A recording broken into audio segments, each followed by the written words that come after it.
How to reset Google AI Studio password.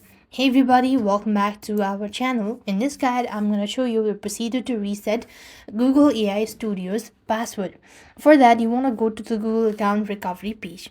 So what you want to do is you just want to go to the browser, type in Google account recovery. You click onto the first link that comes, and here you just want to go ahead and enter in the email address associated with your account or with your Google AI Studio and answer the security question to verify your identity. Once verified, you will be prompted to create a new secure password, and that's how you'll be able to do it. So since you're logged in with your Google account, so you have to change the Google account's password itself.